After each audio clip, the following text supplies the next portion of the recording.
चेतना के हिमालय तुम्ही,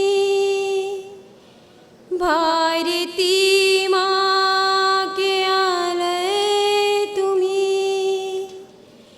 मेरा मुझसे करा दो मिलन, पावन चरणों में श्रद्धा नमन। गुरुवर दो मुझको अपनी शरण, तेरे पद में निरंतर नमन। गुरुवर दो मुझको अपनी शरण, तेरे पद में निरंतर नमन। जय बोले देवादि देवी खजान श्री आदिनाथ भगवान की, देवादि देवी खजान श्री पार्श्वनाथ भगवान की, परम पूज्य सूर्य कच्छाचार्य आचार्य गुरु श्री विराग सागर जी गुरुदेव की, परम पूज्य आचार्य गुरु श्री विनम्र सागर जी गुरुदेव की, अहिंसा परमो धर्म की, बोले विपुल श्री माता जी की जय।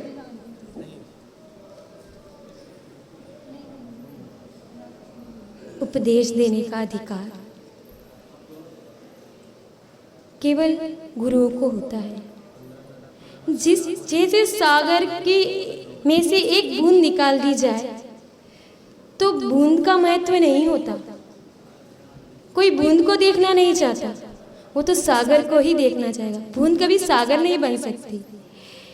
वैसे ही उपदेश, सभी लोग गुरु का उपदेश सुनना चाहते हैं, गुरुदेव का उपदेश सुनना चाहते हैं। मैं तो एक छोटी सी सागर के सामने बूंद हास्य का पात्र होता है, वैसे ही मैं गुरु के सामने हास्य का पात्र हूँ। उनके समक्ष मेरा कुछ कहना हास्य का पात्र ही है, लेकिन गुरु का आदेश, उनकी आज्ञा को शिरोधार करते हुए मैं आप सभी के बीच कुछ कहना चाहूँगी। मैं जो कुछ भी कहूँगी वह गुरु चरणों में रहकर जो सीखा है वही आपको बताना चाहूँगी। अगर उसमें कोई त्रुटि हो जाए, कुछ गलतियाँ हो जाए तो मेरा समझना, और अगर अच्छा लगे तो पूज्य गुरुदेव का समझकर उसे स्वीकार कर लेना, क्योंकि गुरुदेव हमेशा हमारे हित की बात करते हैं, हमारे हितार्थ की बात करते हैं और हमें मुक्ति की ओर ले जाते हैं। यही कहा है, बड़े बड़े आचार्यों ने भी कहा है कि जब तक हमें मुक्ति का द्वार जो भी दिखाता है वो गुरु ही दिखाता है, सर्वप्रथम वही दिखाते हैं और वही हमको सही मार्ग पे लगाते हैं। इष्टोपदेश की गाथा में आचार्य पूज्यपाद स्वामी कहते हैं, योग्योपादान योगेन दृष्टता स्वर्णतामता द्रव्यस्वादि संपत्ताम वात्मनोप्यात्मतामता। तो आचार्य पूज्यपाद स्वामी कहते हैं कि जैसे योग्य उपादान मिलने पर पाषाण युक्त स्वर्ण को भी अलग किया जा सकता है, ठीक वैसे ही जब हमें योग्य उपादान द्रव्य क्षेत्र काल भाव वह मिलता है, उससे गुरु का सानिध्य मिल जाए तो हम भी अपनी आत्मा को शरीर से पृथक जानकर उतना कल्याण कर सकते हैं कि शरीर अलग है, आत्मा अलग है, उसे मुक्ति के मार्ग तक ले जाते हैं। और यह उपदेश गुरु महाराज देते हैं, गुरुदेव देते हैं कि हमारी मुक्ति महल तक जाने की सीढ़ी कौन है। तभी आचार्य देव कहते हैं, दुनिया चले ना मेरे गुरु के बिना, दुनिया चले ना मेरे गुरु के बिना, गुरु जी चले ना मेरे जिन देव के बिना। अर्थात गुरु, ये जो सृष्टि चल रही है, ये जो दुनिया चल रही है, किसके बलबूते पर? गुरुओं के बलबूते पर। पूज्य गुरुदेव ने पहले भी बताया था कि इस सृष्टि में अग्नि कब तक है? जब तक गुरुदेव है, दिगंबर मुनिराज है, तब तक इस सृष्टि में अग्नि है, इस सृष्टि पर अग्नि है। जिस दिन मुनिराज नहीं रहेंगे उस दिन अग्नि भी समाप्त हो जाएगी। वैसे ही हमारे जीवन का हितार्थ भी गुरुओं से शुरू होता है और उन्हीं से सब कुछ होता है।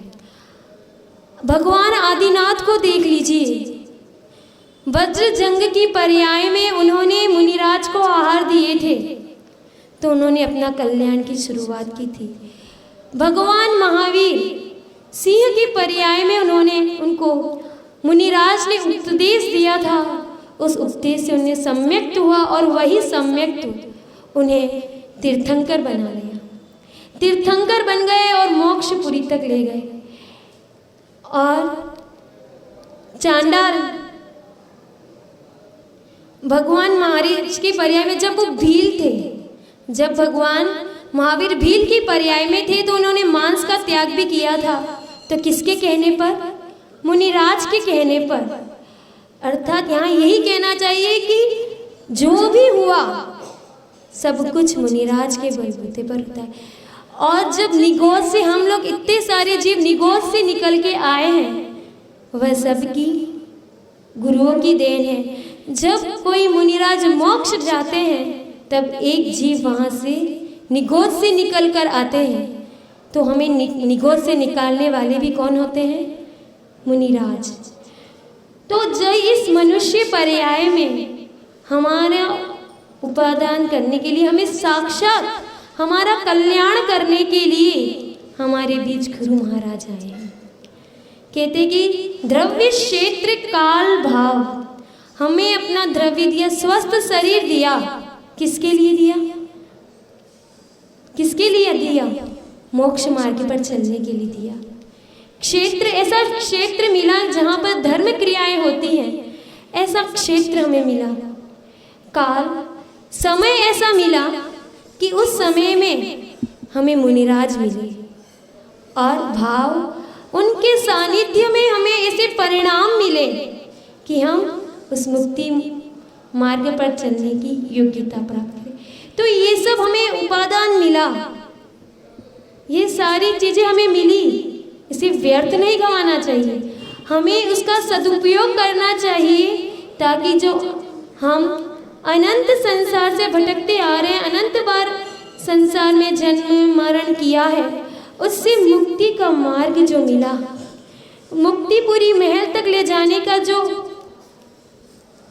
उपक्रम हमें मिला है, वह हमें सहारा जो मिला है वह है गुरुदेव। आपको एक ऐसा शुभ अवसर प्राप्त हुआ है, गुरु का चरण पाद मूल मिला है, जिसमें हम अपना कल्याण कर सकते हैं। जैसे हम यहाँ इतने सारे लोग बैठे हैं, साधुगण बैठे हैं, पूज्य गुरुदेव के आशीर्वाद से, उनकी कृपा दृष्टि से हम सभी लोग अपना यहाँ कल्याण कर रहे हैं, ताकि हम आने वाले भव में उस मुक्तिपुरी महल को प्राप्त करें।